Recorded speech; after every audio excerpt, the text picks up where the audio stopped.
En Open House estamos convencidos que el rol de una comunidad cristiana no es decirle a la gente por quién deben votar o decirle a la gente cómo deben votar. Hay personas, hay pastores, hay líderes religiosos que hacen eso y no los estoy criticando, cada quien tiene que hacer su propia cosa, pero yo personalmente decidí que nunca me voy a poner un micrófono para decirle a la gente cómo tiene que vivir y especialmente nunca me voy a poner un micrófono para decirle a la gente por quién tiene que votar.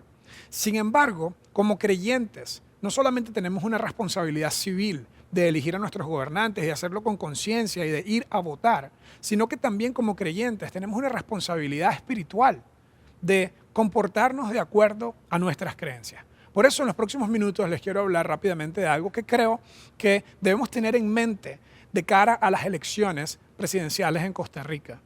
Un gran privilegio, una gran responsabilidad. Existen muchos países que no tienen la oportunidad de elegir libremente a sus gobernantes. Existen muchos países donde las elecciones son un parapeto y que realmente no necesariamente indican la voluntad de la gente. En Costa Rica somos privilegiados y yo, como ya costarricense, tengo 10 años en el país, tengo un hijo que nació aquí en Costa Rica, que tiene 8 años, que se llama Román y que desayuna pinto todas las mañanas porque resulta que el carajillo lo empezamos a llevar desde muy pequeño a un maternal que se llama Jontú, que es maravilloso, y ahí le dan pinto, ¿ok? Con maduro. No con maduro el político, sino con plátano maduro, ¿ok? Entonces, a mi hijo Román, mi esposa, que es gringa, le pone un día un waffle, ¿verdad? Y un pancake, ¿verdad? Otro día un pancake, y Román, con 3 añitos, empujó el plato, literalmente, es una historia real, ¿ok? Empujó el plato y dijo, quiero pinto. No podía ni hablar, ¿verdad? El niño decía, quiero pinto. Bueno, el punto es que yo tengo un niño pequeño que come pinto, y que es costarricense, y ya nos hemos hecho costarricenses y ya estamos demasiado agradecidos de vivir en este maravilloso país. Pero porque alguien como yo, que es extranjero, que se vino a Costa Rica a vivir aquí en este maravilloso país, ¿por qué tengo que hablar yo de un tema de política?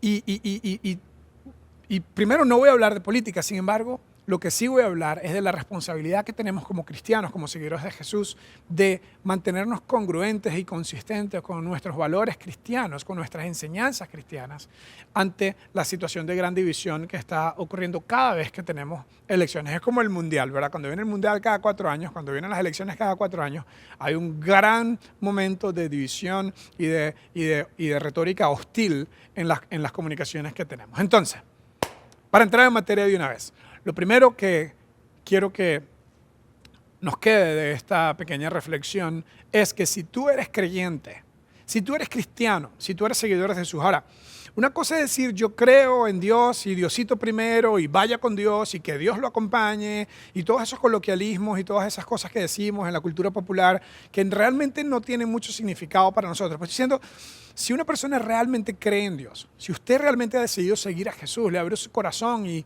cree que Él es Dios y que está en su vida y que es el creador y que le puso aquí en esta tierra con un propósito. Si usted es creyente, un seguidor de Jesús, tengo que decirle y con cierta autoridad basada en lo que aprendo y en lo que entiendo de las Sagradas Escrituras, es que si usted es creyente, debe poner la fe primero que la política.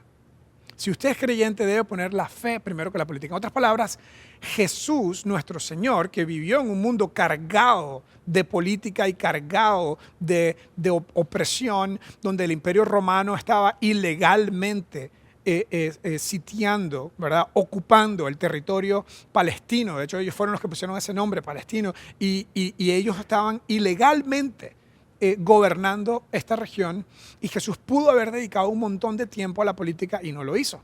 Jesús puso la fe primero que la política, la espiritualidad, la transformación espiritual como su principal agenda. Es decir, que si tú eres creyente, no es suficiente hablar de Jesús. Si eres creyente, es necesario imitar a Jesús.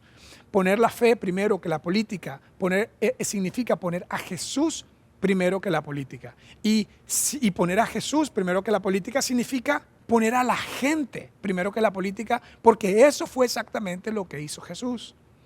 A Jesús una vez le preguntaron, debemos pagarle impuesto al César, y el César obviamente era era la representación máxima de la opresión política ocupacional en su momento. Y él dijo, denle a César lo que es de César y a Dios lo que es de Dios, como diciendo, mi prioridad es la transformación espiritual, la conexión con Dios. Ahora, Todo político utiliza una frase de la Biblia, todo político utiliza una frase de Jesús, pero nosotros lo que tenemos que hacer es no hablar de Jesús o utilizar frases de Jesús, sino imitar la conducta de Jesús. Para Jesús, siempre lo mejor era lo que era mejor para las personas. Nosotros podemos estar en desacuerdo acerca de qué es mejor para las personas, pero no estamos necesariamente en desacuerdo los cristianos, al menos no con una buena conciencia, con una conciencia limpia. No podemos estar en desacuerdo que lo mejor es lo que es mejor para la gente, porque la prioridad de Jesús siempre eran las personas. En otras palabras, el carácter y la ética cristiana nos enseña y nos guía a siempre poner los intereses de otras personas antes que los nuestros. Eso fue lo que hizo Jesús. De hecho, es muy interesante cuando estudias la vida de Jesucristo que Él vivía en un contexto súper religioso, vivía en un contexto político súper cargado, ¿verdad? Un contexto de opresión, como les acabo de decir, y siempre estaba continuamente redirigiendo la atención al amor a Dios y al amor a las personas. Siempre, continuamente eso es lo que hacía.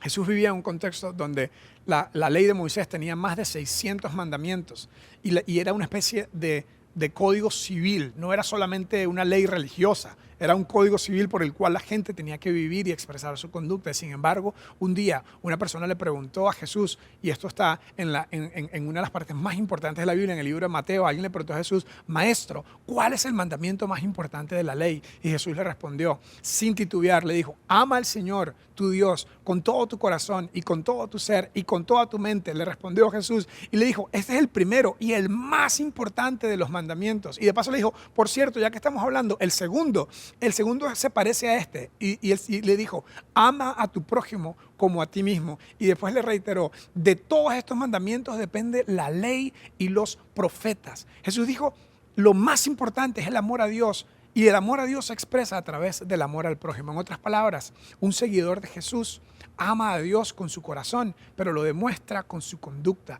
y lo demuestra especialmente en la forma como trata a otros. En otras palabras, un seguidor de Jesús ama a Dios en privado, no está publicando su religiosidad o su espiritualidad. Ama a Dios en privado, pero lo demuestra en público, en la forma como trata a los demás y especialmente en la forma como tratamos a las personas que piensan diferente.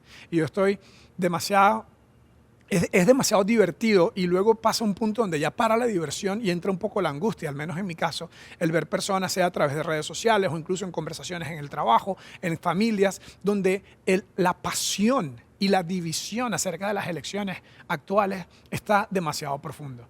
Es decir, cada persona le ha encontrado. El otro día recibí un meme donde cada uno de los candidatos presidenciales tenían una especie de sobrenombre derogativo, ¿verdad? No estamos ante unas elecciones neutrales, ¿verdad? La gente odia al candidato o ama al candidato. Estamos en un momento de gran polarización y como creyentes nosotros no podemos en buena conciencia alimentar esa división. No podemos nosotros en buena conciencia apoyar o añadir a esa división. Eso no quiere decir que no tenemos opiniones políticas. Una vez más, yo soy venezolano, imposible no tener una opinión política, ¿ok? De paso, mi personalidad, de todo tengo una opinión, ¿ok? Y especialmente de temas de política, de religión y de fútbol tengo demasiadas opiniones. Sin embargo, lo que les estoy pidiendo que hagan, si son creyentes, si son seguidores de Jesús, si están sinceramente comprometidos a vivir de acuerdo a los valores y principios de las Sagradas Escrituras, es que seamos congruentes con lo que el Señor dijo, que era el primer mandamiento, el más importante de todos: amar a Dios y amar al prójimo, expresar nuestra devoción a Dios a través de nuestra conducta, específicamente de la forma como tratamos a las personas cuando estamos en desacuerdo con ellos. Ahora, hablando de conducta, el tema de la conducta es que tu conducta te hace sentido a ti. Si tú vas a votar por Villalta, eso te hace sentido a ti. Si tú vas a votar por Figueres, eso te hace sentido a ti. Y para ti, igual, cualquier cosa que yo haga me hace sentido a mí. En otras palabras, la conducta de otras personas le hace sentido a ellos. Tal vez a nosotros no nos hace sentido. ¿Okay? Hay personas que al socialismo le hacen sentido y que un sistema más social le hace sentido. Incluso hay personas que pueden decir que Jesucristo era socialista, porque Jesucristo era una caja costarricense del Seguro Social andante, porque a todo el mundo lo andaba sanando. podemos decir que Jesucristo era completamente socialista. Algunas personas pueden decir que Jesús era socialista, otras personas pueden decir, suave, no, está loco, Jesús era completamente capitalista. ¿Por qué? Porque Jesús contó una historia de una persona que una vez vino y tenía una hacienda y dejó a sus 3 empleados y le dijo, a uno le dio 5 talentos, a uno le dio 3 y un talento era una medida de dinero. A uno le dio mucho dinero, a uno le dio menos y a otro le dio más. A uno le dio 5 talentos, 3 talentos y un talento. Y dijo, trabajen con eso, inviertan y multiplíquenlo, ¿verdad? Y se fue. ¿Qué más capitalista que eso? Un hacendado que tenía un negocio, puso personas encargadas y quería venir a recoger su retorno de la inversión. Jesús era capitalista, más totalmente. Una vez más, todo el mundo puede reclamar a Jesús para un lado o para un otro, pero lo que nosotros tenemos que hacer en lugar de alimentar esas conversaciones es imitar a Jesús, porque lo que Jesús hizo fue siempre poner al otro primero. Lo que Jesús hizo fue siempre amar al prójimo y demostrarlo con su amor sacrificial. Entonces, una vez más, tu posición política te hace sentido a ti. La posición política de otros le hace sentido a ellos, no me hace sentido a mí. Sin embargo, lo que sí podemos hacer todos es escuchar y especialmente validar. Cuando estamos hablando con una persona con la que estamos en desacuerdo, no quiere decir que bajamos nuestras posiciones, no quiere decir que nos dejamos convencer necesariamente, pero sí, un cristiano debe escuchar y validar. Un cristiano debe escuchar cuando tenemos diferencias. Un cristiano debe escuchar cuando tenemos diferencias porque es en el momento que tenemos una diferencia donde hay una oportunidad para una conversación crucial, para una conversación que tal vez encontramos trascender. No vamos a estar necesariamente de acuerdo con las personas, pero sí podemos lograr conectar con las personas y lograr vivir este gran valor de Jesús, de demostrar nuestra espiritualidad en la forma que tratamos a otras personas, especialmente en la forma que tratamos a las personas que piensan diferentes. Entonces, esta época de elecciones es una oportunidad de practicar la empatía.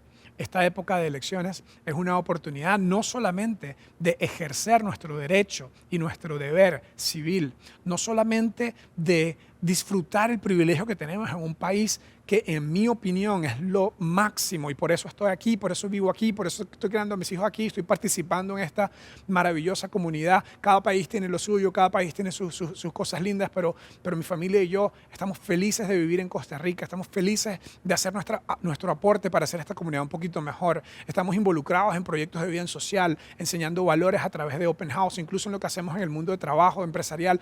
Todo está enfocado en hacer nuestra comunidad un poquito mejor. Amamos a Costa Rica, estamos agradecidos con Costa Rica. Cada persona tiene que ejercer su derecho al voto y tiene que votar con conciencia y votar según lo indique su conciencia. Sin embargo, nadie va a llegar a su lecho de muerte y invitar a un sacerdote, a un pastor a que le lea una porción de la Constitución de Costa Rica. Nadie va a llegar al momento final de su vida y desear haber ganado un argumento político más.